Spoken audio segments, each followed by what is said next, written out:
Let's talk about the technique to use the Gamechanger decoy. So we've been using this for about 5 years now. Have a lot of experience. It's a lot of fun. It really changes the way you hunt, and I think it makes it a lot more fun. What I do personally is when I hear a turkey gobbling, I'm going towards a turkey I know is in a certain position. I'll typically walk with my gun on my shoulder, and I'll keep the decoy in front of me, almost like a shield. So just like someone going into battle would keep a shield in front of them, I'll keep this in front of me to kind of shield me from the turkey, almost like a screen that I'm hiding behind. And I try to keep it moving all the time. So I'll go side to side, keep it moving, so it looks like a turkey walking down a road or walking through the woods. And then every once in a while I'll trigger it down and go back up slowly. So we like to go down, just like a turkey does with the fan going down, and then come back up and side to side. So that's our basic technique of walking through the woods with our decoy. Now, as I mentioned initially, walking through the woods with a gobbler decoy in front of you is obviously a very dangerous proposition. Not something you want to do in public land. Not something you want to do if you're not certain about your surroundings, or if the people around you are you don't know who's hunting. So obviously very, very dangerous. We don't want to condone using this in a situation where you might put yourself in harm's way.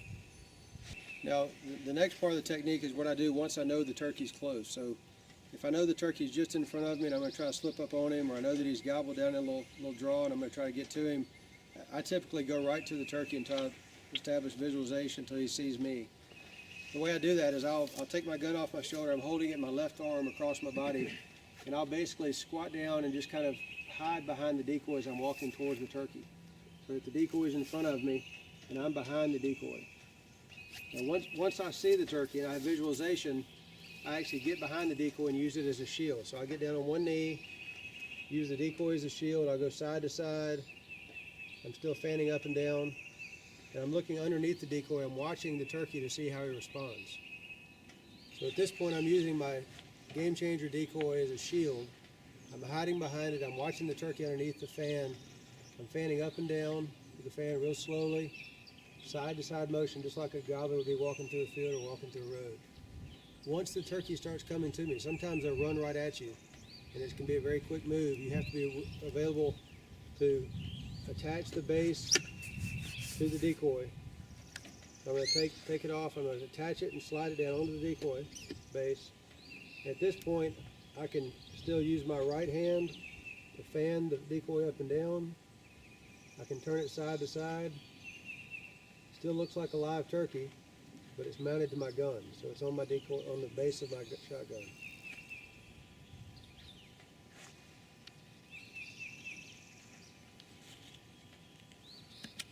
So the last part is going to be the harvesting the turkey. And this is the most fun. In many cases, the turkey will run right at you at essentially a fighting posture. So they'll come running right at you. And they get about 10 yards out, they'll start strutting, or they'll start getting into a fighting pose. And what I like to do is I keep the decoy on. I'm fanning. I like to squat down and look right up under the decoy. So I'm looking down my barrel, the decoy's at the top, I can still fan side to side if I want to. And I'm looking straight down the barrel to harvest the turkey. The other option, if you're in an area such as very open woods or a very low cut field, is you can go prone. This is actually a very good method to harvest the turkey, is going all the way prone, military style. This way you're down behind the decoy completely. The decoy is in front of you. You can fan up and down. You can still see under the decoy to watch the turkey. And you're completely hidden, and it gives you a lot of freedom to make the shot.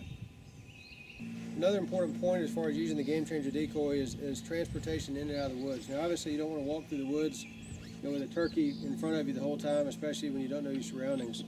So typically what I'll do is I'll take my decoy off, I'll shoulder my gun just like I normally would leaving the woods.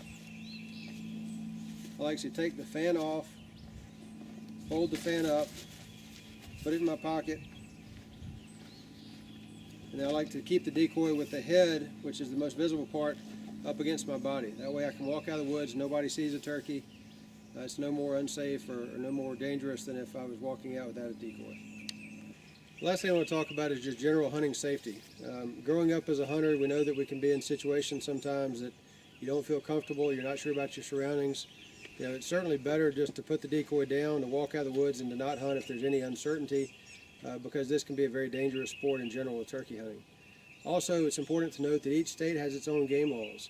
Some states are not legal to use decoys, some states don't use certain types of decoys, and so you need to examine your individual state hunting and conservation laws to make sure that these types of decoys are legal before using them. So a lot of people have asked us, why do we call this a game changer and what was the philosophy behind it? And it really started about 6 years ago here in Alabama. We were really not used to hunting with decoys because they weren't legal up until about 7 or 8 years ago. Didn't have a lot of experience, and we didn't know exactly how they would respond. And what I learned is that oftentimes hen decoys and stable motionless decoys can spook a turkey. And we had a few episodes early in our hunting time with decoys where we had gobblers run directly at a gobbler decoy. If you think about the old Indian hunting techniques, Indians were said to have used fans routinely in their hunting days. You think they had to kill them with bows and arrows and spears. They used fans just like this by themselves to harvest turkeys. And what the Indians would do is they would hide behind the fan, move it side to side, fan it up and down, and attract the gobblers. The reason it attracts gobblers has to do with not a mating instinct as most turkey hunting techniques, but more with a fighting and dominance instinct. Male gobblers during the early part of the spring establish dominance by fighting, figuring out who the big boss gobbler is, and after that occurs, the gobblers don't like other gobblers to infringe on their territory. So the philosophy behind this decoy is that if you establish a competitive gobbler into his territory, many times a dominant gobbler or even a subdominant gobbler will try to come fight you. It's a lot of fun because instead of trying to call a gobbler to a hen, they're coming ready to fight, and it makes it for a whole different game. It really changes the way you hunt and changes the game. Let me tell you about our experience with hens and gobblers. It seems that the gobbler, once he sees this fan, loses all sense of reality. He forgets about the person standing behind it. He forgets about the guy standing next to you.